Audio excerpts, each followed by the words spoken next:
fat loss কৰিব বিচাৰিছা আৰু এইটোৱে গম পোৱা নাই যে কিমান কেলৰি আৰু কিমান প্ৰটিন কনজিউম কৰিব লাগে তো আহক মই সিম্পল ভাষাত বুজাই দিওঁ তিনিটা ষ্টেপত ষ্টেপ নম্বৰ 1 নিজৰ বডি ওয়েটক 25 দি মাল্টিপ্লাই কৰা মানি লওক আপোনাৰ বডি ওয়েট 80 কেজি আছে তো 80 মাল্টিপ্লাই 25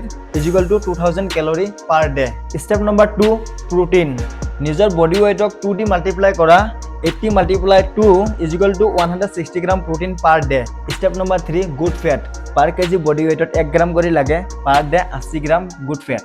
এটা ভালকে বুজি লওক যে 1 গ্রাম প্রোটিনত 4 গ্রাম ক্যালোরি 1 গ্রাম কার্বত 4 গ্রাম ক্যালোরি আৰু 1 গ্ৰাম ফ্যাটত আছে 9 গ্ৰাম ক্যালোৰি এতিয়া প্ৰোটিন আৰু ফ্যাটৰ পৰা কিমান ক্যালোৰি পাম হেতু হিসাব কৰিম আমাৰ প্ৰটিন ৰিকমেন্ড আছিল 160 গ্ৰাম পাৰ ডে ন তে 160 আমি যদি